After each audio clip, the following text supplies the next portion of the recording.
Assalamualaikum warahmatullahi wabarakatuh. Hai para pencinta catur dan para catur mania, selamat datang kembali di Legenda Catur Dunia. Babak kelima dari Tata Steel Chess Turnamen 2023, ada beberapa partai yang seru kawan. Ada 3 partai yang berakhir menang kalah, dimana tadi kita sudah melihat bagaimana Magnus Carlsen ini secara mengejutkan kembali kalah oleh lawannya, kali ini oleh Abdus Satorov. Ada apa ini dengan Magnus Carlsen kawan? 2 kali dia kalah berturut-turut di turnamen klasik. Apakah masa keemasan kejayaan Magnus Carlsen ini sudah mulai runtuh kawan? Setelah dia sudah tidak mempunyai motivasi lagi untuk menjadi juara dunia? Mungkin bisa jadi seperti itu kawan. Motivasi bisa membuat kita semakin kuat. Tanpa ada motivasi kita akan bisa jadi lemah. Mungkin itu bisa jadi alasan, bukan karena kebanyakan minum toa atau kurang ngopi kawan. Carlsen ini kurang cantik permainannya di event ini, bukan itu kawan. Mungkin motivasinya sudah mulai berkurang dari Magnus Carlsen. Dan 2 partai menang kalah lainnya ada di partainya Levon Aronian ini yang pertama kali memetik kemenangan atas lawannya Vincent Kemmer. Dan ada juga satu game yang cukup bagus kawan dari permainannya Parham Magshodo. Nanti akan kita ulas permainan Parham ini. Setelah di babak keempat dia kalah oleh Abdus Satorov kawan, dan baru memetik kemenangan pertamanya saat melawan Jordan Van Foreest kemarin malam di babak kelima. Langsung saja kita ke papan permainannya Parham ini kawan melawan Jordan Van Foreest di babak kelima. Idenya cukup menarik kawan, dimana di sini kita temui permainan Queen's Gambit dan diterima oleh Jordan Van Foreest.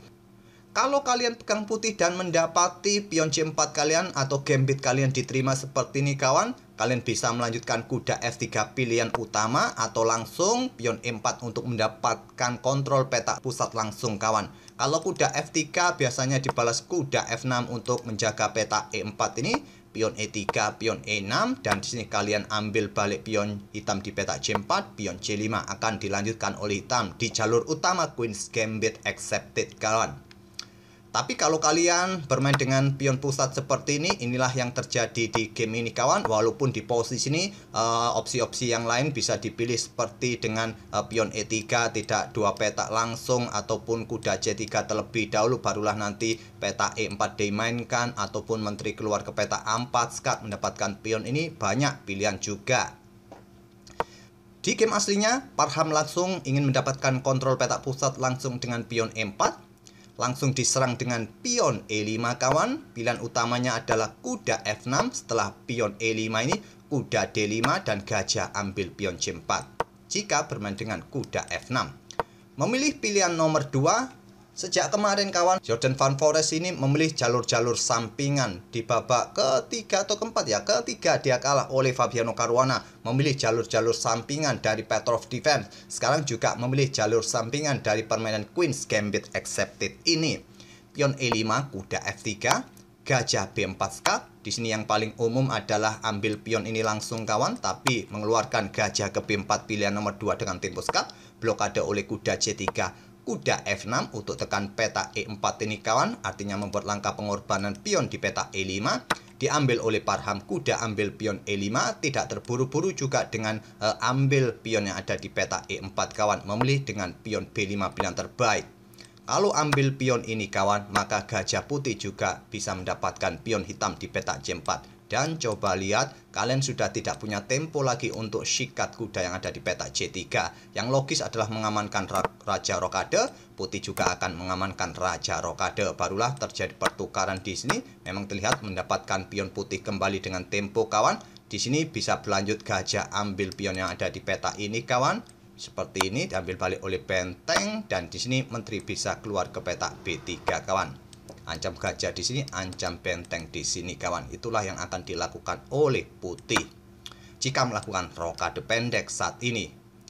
Pion C5 untuk backup peta C4-nya dan dibalas dengan pion F3 untuk perkuat peta E4-nya kawan. Di sini hitam atau Jordan Van Foreest rokade, pion A3, gajah A5, pion A4, dan di sini diserang dengan pion C5. Langkah ini adalah langkah kesalahan pertama yang dibuat oleh Jordan Van Foreest kawan. Di posisi ini pilihan terbaik adalah mempertahankan pion B5 dengan pion A6 atau pion C kawan. Cukup satu petak C6. Kalau kalian dorong pion ini ya kuda simpel mundur. Kalau ada discover lagi ya kuda kembali, tak ada masalah kawan. Atau di sini mungkin gajah akan berkembang ke petak A6 dan dilanjut dengan langkah kuda ini bermanuver ke petak G3. Memilih dengan pion C5 dan diterima, pion D pukul pion C5 dan menantang pertukaran menteri, ditolak dengan langkah menteri ke petak E8 untuk backup petak B5-nya juga ataupun sedang ancam kuda. Di sini pion A pukul pion B5 kawan dan discover attack. Artinya membuat langkah pengorbanan kuda di sini paham kawan. Tapi jangan terburu-buru ambil kuda karena posisi gajah dalam ancaman. Jordan Van Forest sikat kuda C3 terlebih dahulu dengan tempo skat. Setelah diambil balik oleh pion B, barulah Jordan Van Forest ambil kuda gratis di petak E5. Tapi kawan, di sini masalahnya ada menteri ke petak D4. Bisa blokade ancaman terhadap pion C3 menantang pertukaran menteri dan tantangan ditolak kawan. Keuntungan yang didapat oleh putih di posisi dengan pengorbanan kuda E5-nya tadi, ada kompensasi 2 pion di sini dan pion ini pun di langkah berikutnya bisa jatuh juga. Artinya bisa mendapatkan 3 pion yang cukup masif kawan di pusat nanti. Dan pengorbanan tadi ditolak kalau seumpama diterima. Dan coba lihat kawan, dengan rangkaian pion yang cukup masif seperti ini, kalian bisa bayangkan apa yang akan terjadi di langkah-langkah berikutnya. Pion ini pun juga bisa jatuh, bisa didorong kalau ada gajah yang bisa membackup pion, dan pion ini akan tetap jatuh. Menteri mundur ke petak C7 oleh Jordan Van Forest dan sudah saatnya gajah keluar ambil pion. Nanti diikuti rokade kawan. Kalau sekarang yang ditakutkan ada benteng bergerak ke petak D8, simpel blokade oleh gajah. Kalau terjadi pertukaran kawan, masih ada pion yang bisa ambil balik. Kalau ada kuda D7 coba ancam pion ini, simpel kalian dorong ataupun kalian pertahankan dengan gajah. Kalau kalian dorong ada kuda ancam pion yang ada di sini, bisa kan backup dengan petak C4 ini, pion C4 kawan.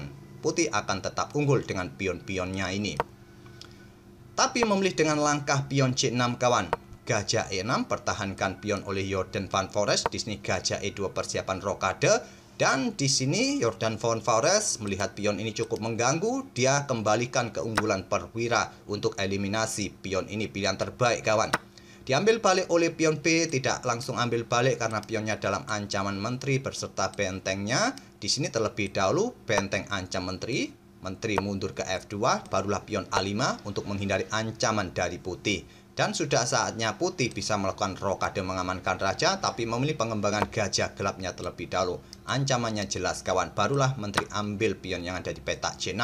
Baru sekarang parham rokade, pion ini didorong lagi. Atau juga bisa menggeser benteng ini untuk bergerak ke lajur B, lajur yang terbuka untuk menepati baris kedua mungkin. Itu rencana dari Stockfish kawan. Tapi memilih dengan pion A4, langkah yang bagus juga dari hitam. Di sini gajah bergerak ke petak D4, blokade lajur D berkoneksi dengan pion, incar kuda, kuda mundur ke petak E8, lanjut Jordan Van Forest. Menteri bergerak ke petak G3 cukup bagus kawan, dimainkan oleh putih di posisi ini, coba tekan lajur G, kemungkinan pion ini akan didorong. Kalian bisa juga nanti blokade dengan benteng A2, ataupun di sini benteng ini tetap digeser ke lajur B menggantikan posisi di lajur D yang sudah tertutup, akan dilanjutkan oleh hitam. Tapi di sini memilih dengan langkah pion F4 membuat langkah pengorbanan. Jika diterima idenya gajah untuk serang benteng menteri nanti kawan di diagonal terang panjang, dan pengorbanan ini diterima oleh Jordan Van Forest, tak ada masalah bagi Jordan Van Forest kehilangan bentengnya. Dan sudah saatnya kawan, gajah ini ditempatkan di diagonal ini untuk mendapatkan benteng, tapi dia juga mengorbankan pion F4. Oleh karena itu di sini pion didorong terlebih dahulu ancam gajah. Tapi gajah bisa bergerak ke petak D5 dan sudah tidak ada ancaman lagi terhadap benteng. Di sini benteng A E1 persiapan discover mencoba menjebak menteri hitam. Dan di posisi ini kawan, posisi menteri ini benar-benar terancam kalau menteri ini tidak pindah. Stockfish menyarankan pindah langsung kawan, mundur ke petak E7. Kalau di sini ada discover, mungkin gajah akan ambil pion yang ada di petak C4.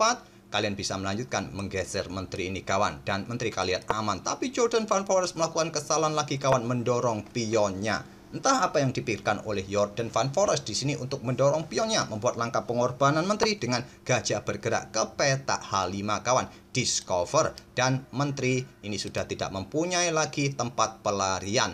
Hanya ada satu petak yaitu petak D3 tapi masih bisa dikejar oleh benteng E3.